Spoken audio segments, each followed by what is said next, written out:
Presenting the classics of Sam P. Chaladurai. Sam P. Chaladurai அவர்களின் போதனை களஞ்சியத்திலிருந்து. நல்லவன் தன் பிள்ளைகளுக்கு சுதந்திரம் வைத்து போகிறான், பாவியின் ஆஸ்தியோ நீதிமானுக்காக சேர்த்து வைக்கப்படும். அநியாய வட்டியினாலும் ஆதாயத்தினாலும் தன் ஆஸ்தியை பெருக பண்ணுகிறவன் தரித்திரர் பேரில் இறங்குகிறவனுக்காக அதை சேகரிக்கிறான். பாவிகள்லாம் யாருன்னு பாக்குறாரு, அவன் அப்படி அநியாயம் பண்ணு அநியாய வட்டி வாங்கி அங்கு இங்க அடிச்சு பிடிச்சு சேகரிச்சதெல்லாம் மூட்டை கட்டினதெல்லாம் கர்த்தர் சொல்றாரு எல்லாத்தையும் பிடிங்கி நீதிமான் கையில கொடுக்க போறேன். என்ன பண்ண போறான் நீதிமான்? இவன் மூட்டை கட்டி வைக்கிறதுக்கா? நல்லா கவனிங்க, கிறிஸ்தவர் மூட்டை கட்டுறவங்கல்ல, இவன் மூட்டை கட்டி வைக்கிறதுக்காக இவன்கிட்ட கொடுக்கல. அதனாலதான் அவன்கிட்ட இருந்து புடுங்குறார். அவன்கிட்ட இருக்கிற வரைக்கும் அந்த பணத்துக்கு பிரயோஜனமே இல்லாத உருப்படாது. அது மூட்டை கட்டி இவன் செவுறு கட்டி பாத்ரூமுக்கு கீழையும் செவுத்துக்கு பின்னாலையும் அங்கேயும் இங்கேயும் இவன் கட்டி வைக்க போறான்.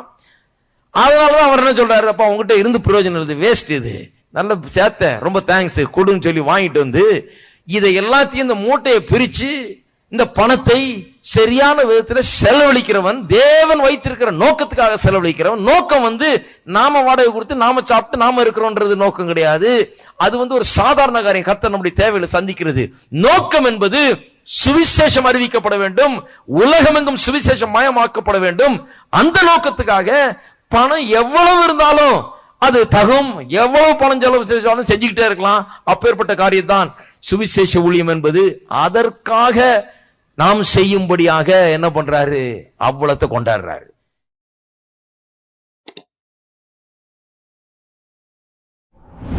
நீங்க சொல்லலாம், எப்படிங்க இது பாவி எல்லாம் ஆஸ்தியை சேர்த்து வச்சிருக்கான்னு சொல்லியிருக்கு வேதம், அதை நீதிமானுக்காக அவன் சேர்த்து வைக்கிறான்னு சொல்லியிருக்குது. அவன்கிட்ட வாங்குறது ரொம்ப கஷ்டமாச்சே, இதெல்லாம் ஆகிற காரியமா? கிறிஸ்தவர்கிட்ட வாங்குறதே எவ்வளவு கஷ்டமா இருக்கும்போது பாவிகிட்ட வாங்குறது எவ்வளவு பெரிய கஷ்டம். ஆகவே இதெல்லாம் ஆகிற காரியமாங்க. பாவிகிட்ட இருந்து பிடிங்கி தர போறேன்றார். கர்த்தர் பிடுங்க முடியுமா? எல்லாம் ரொம்ப கஷ்டம்னு நிறைய பேர் சொல்றாங்க. ஆகவே வேத வசனத்திலிருந்து எப்படி பிடுங்கினார், சரித்திரபூர்வமாக வேதத்துல எத்தனை தடவை பிடுங்கினார்ன்றதை காமிக்க போகிறேன். ஆதியாகமம் 12ஆம் அதிகாரத்துக்கு திருப்போம்.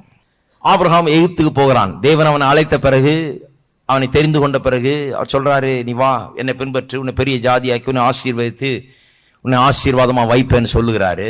12ஆம் அதிகாரம் 1ஆம் வசனத்துல தான் அது நடக்குது. பிறகு அவன் கிளம்புகிறான்.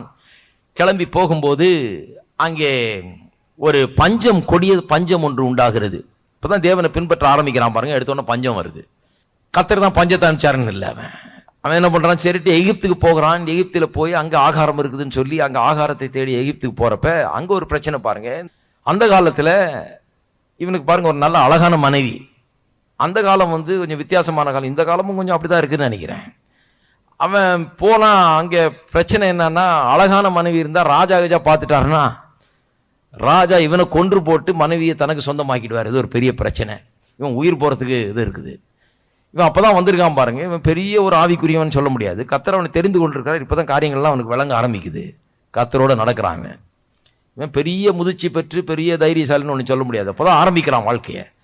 அங்கே போகும்போது மனைவி கிட்ட சொல்றான், அம்மா தயவு செய்து புருஷன் சொல்லிடாத, என்ன சகோதரன் சொல்லு. ஏன்னா புருஷன் சொன்னா என்ன மூல கொண்டு என்ன தீர்த்து கட்ட பார்ப்பானுங்க, நீ அழகா இருக்கிற. ஆகவே என்னுடைய சகோதரின்னு சொல்லு, வம்பு இருக்காது அப்படின்னு சொல்லுகிறான். போகிறான். அங்க போய் சகோதரின்னு சொன்ன உடனே எல்லார் கண்ணும் அவள் மேல இருக்குது. ஏனென்றால் அவளை பார்க்கறதுக்கு அவ்வளோ அழகா இருக்கிறா சாராள். ராஜாவுடைய கண் அவள் மேல படுகிறது. ராஜா அவளை சொந்தம் கொண்டாட பார்க்கிறான். 16ஆம் வசனம் சொல்லுது, அவள் நிமித்தம், சாராள் நிமித்தம் அவன் ஆபிரகாமுக்கு தயை பாராட்டினான். இந்த அழகான பெண்ணுடைய சகோதரனாச்சேன்னு நினைச்சு ராஜா இவன் பேர்ல ரொம்ப தயை பாராட்ட, ரொம்ப நல்லா இவனை ட்ரீட் பண்றான். ஏன்னா இவரு மச்சானாக போறாருன்ட்டு ரொம்ப ஸ்பெஷல் ட்ரீட்மெண்ட் ராஜா கொடுக்குறாரு இவருக்கு.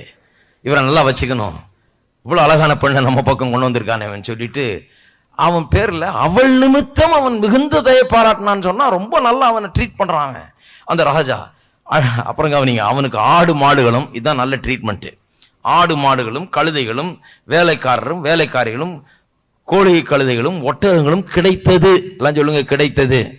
ராஜா சொல்றாரு, எடுத்துக்கப்பா, ஒரு 1000 மாடு வேணா எடுத்துக்கோ, இந்த பக்கம் ஒரு 2000 கழுதை கிடக்குது, அதை எடுத்துக்கோ, குதிரை வேணுமோ எடுத்துக்க, என்ன வேணுமோ உனக்கு என்ன வேணுமோ எடுத்துக்கப்போ, 1000 எடுத்துக்க, நீ என் வீட்டில் ஒரு பங்கு மாதிரி நினைச்சுக்கோ. ஏன்னா நான் ஆசை வச்சுட்டேன், அது நிமித்தமா சிலர்லாம் ஆசை வச்சுட்டா என்ன வேணா செய்வான். தலைகளாக நிற்கிறதுனா கூட இப்போ ராஜா நிறைய கிடக்கு போ எடுத்துக்க சொல்லி ஏராளமாக கொடுத்து அவள் நிமித்தமாக இவன் மீது பெரிய தயை பாராட்டுகிறான் பாருங்க. ஆபிரகாமுடைய மனைவியாய சாராள் நிமித்தம் கர்த்தர் பார்வோனையும் அவன் வீட்டாரையும் மகா வாதைகளால் வாதித்தார். இவன் செய்கிற அக்கிரமத்தை கர்த்தர் பார்த்துட்டு இன்னொருடைய மனைவியை நீ உன்னுடைய மனைவியாக பார்க்குறியான்னு சொல்லிட்டு கர்த்தர் வந்து அங்கே டீல் பண்ணுறாரு. 18ஆம் வசனம், அப்பொழுது பார்வோன் ஆபிரகாமை அழைத்து, நீ எனக்கு ஏன் இப்படி செய்தாய்? அவனுக்கு புத்தி தெளிஞ்சிருச்சு. ஐயோ என்னமோ சம்திங் ராங் இங்கே அப்படின்னு சொல்லி ஆபிரகாமை கூப்பிட்டு விசாரிச்சா கடைசியில் தெரியுது அவனுடைய மனைவின்னு சொல்லி. இதனால பெரிய வம்பா இருக்குது. கர்த்தருக்கு ஒவ்வாத காரியம் இது. இது வந்து ஜீவனுள்ள தேவன் அவர்கிட்ட நான் போய் நிற்க முடியாது. இங்க வான்னு சொல்லி, ஏன் இப்படி செய்தாய்?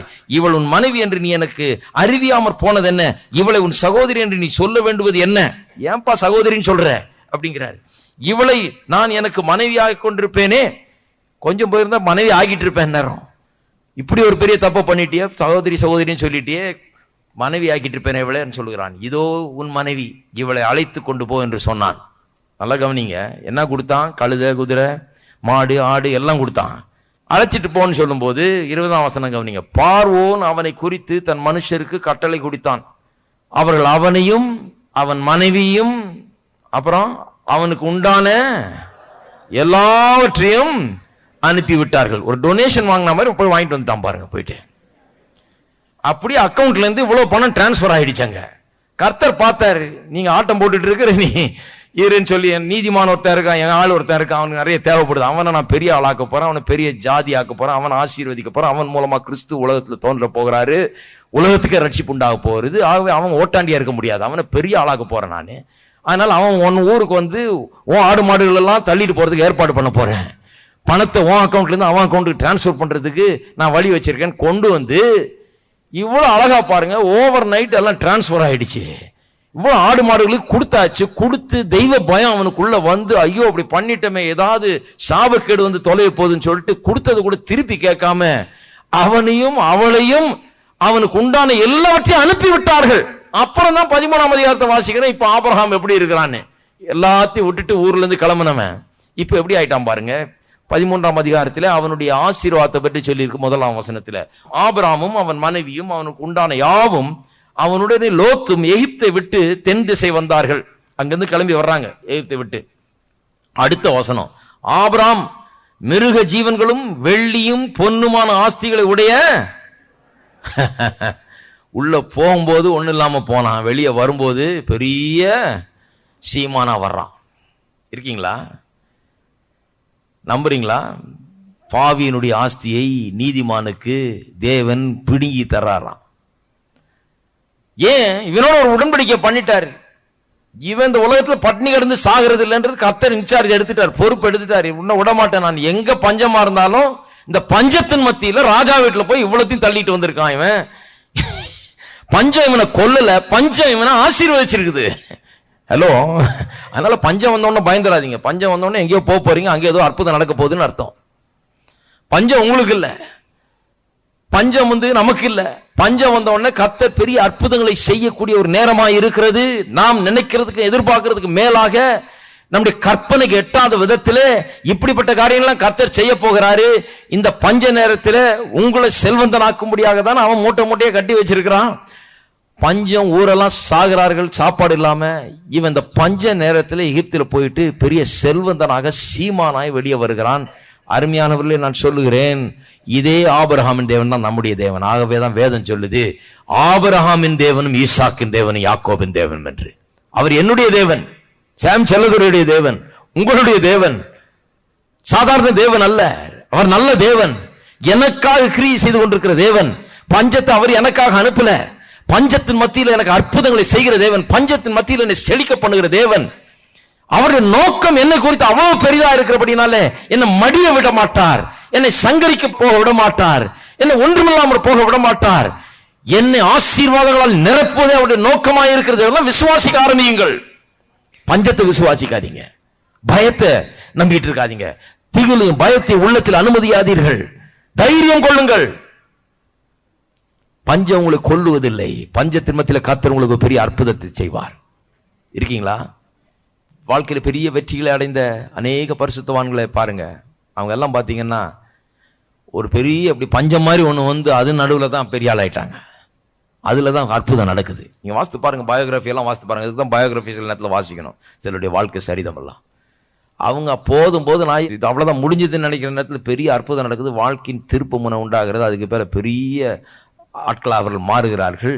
ஏனென்றால் அப்படிதான் கர்த்தர் இங்கே கிரியை செய்கிறார் பாருங்க. பஞ்சத்தை எல்லாம் நமக்கு சாதகமாக மாற்றி நம்ம ஆசீர்வதிக்க ஒரு கருவியை அவர் மாற்றி விடுகிறார். அதாங்க நடந்தது. 13ஆம் அதிகாரம் 6ஆம் வசனம் வாசிங்க. அவர்கள் ஒருமித்து குடியிருக்க அந்த பூமி அவர்களை தாங்கக்கூடாது இருந்தது. இவருடைய செல்வத்தை ஐஸ்வர்யத்தை குறித்து இன்னும் வர்ணனை பாருங்க. பூமியை தாங்க முடியாத ஐஸ்வர்யமாம். அவருடைய ஆஸ்தி மிகுதியா இருந்தபடியால், அல்லன்னு சொல்லுங்க, ஆஸ்தி மிகுதியா இருந்தபடியால் அவர்கள் ஒருமித்து வாசம் பண்ண ஏது இல்லாமல் போயிட்டு. லோத்துவுக்கும் ஒட்டிக்கிச்சு பாருங்க ஆசீர்வாதம். அவன் கூட இருக்கிறான் சொந்தக்காரன், இவனுக்கு ஆசீர்வாதம்னா இது அப்படியே ஓவர் ஃப்ளோ ஆகுது அவன் பேர்ல. இவனுக்கு ஆயிரக்கணக்கு ஆடு மாடுகள், மூட்டை மூட்டையா வெள்ளியும் பொண்ணும் சேர்ந்து இருக்கு ராஜாவின் வீட்டுல இருந்து.